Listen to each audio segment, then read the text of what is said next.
and here he is, my tiny little billy goat. So there's a few things about this pattern that are slightly more complicated for beginners that we're just going to quickly run down, and I'll give you a bit of a demo for one of them. So it involves some colour changes within the round. I've kept these really nice and straightforward, so I've clearly marked in the pattern where you want to switch yarns.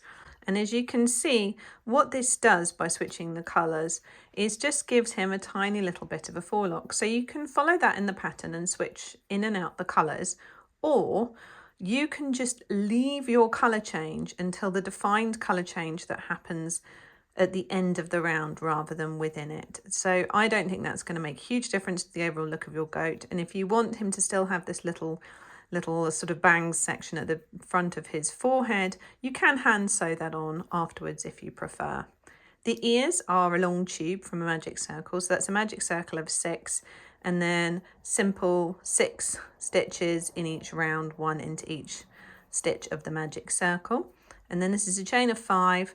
What I did was used a hook to pull through the loose end of the thread there all the way through the ear, and then just did little handstone stitches all the way along, and that gives definition to his ears. You can see his little feet have a colour change as well, and we've got this flattened bottom of the feet that's achieved just by working into the back loop only. He has also got a tiny beard, and that is just a crocheted curl, just like you might have seen on my sheep or on the holiday elf's hair, whereby you make up a chain and then make a single crochet into each of the stitches, and it just naturally curls up. The horns are probably the bit that's the hardest to describe in a written pattern, so I'm just going to show you them now. So what I did, if I just grab a little bit of yarn from over there, is I made a small chain. So you're going to make a small chain in your horn coloured yarn.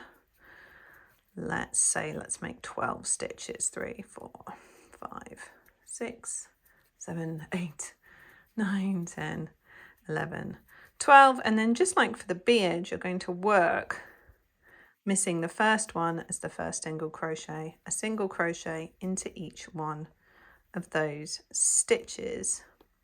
And you can see again, this part wants to curl up. And what I'm doing is using the fingers of my non-dominant hand, the one that's holding the yarn, as we go along to just try and keep it a little bit more straightened out. So we're going to make a single crochet stitch in each loop of that foundation chain all the way to the end. Hard to watch what I'm doing and keep it on the camera for you, sorry about that. Okay, to the end. And then we're going to make a final row. So we're going to do 1 chain as your first stitch, turn it over onto the back, and then a single crochet stitch, almost but not quite, all the way up. So you can see how I'm working into each of those stitches. And also how, as we go along, it's trying a little bit less hard to curl up for us. There we go. Right, once you get to the final stitch of the row, instead of making one of your single crochet stitches into it, what you're going to do into the very last one is just slip stitch instead. And what that allows your horn to do is to come into a little bit more of a point. So we're going to cut off there and pull the yarn through to join. And what I'm going to do now is I'm going to pop a needle, see if I can find one that's a good size. That one's an escapee, we'll give that one a go. Wiggle the end of the yarn to make it a bit compressed. Push it through the eye of your needle there, and then we're just going to sew those edges together.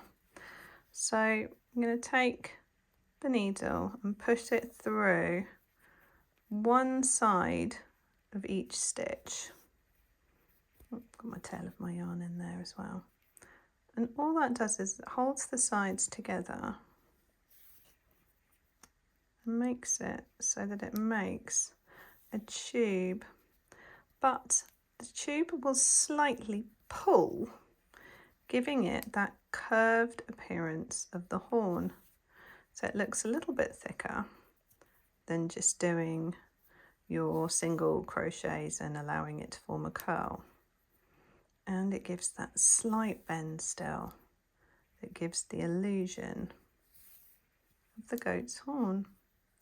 And there you go, and all you need to do is then sew that horn onto the head of your goat. Hope that's really helpful and that you enjoy making a little billy goat of your own.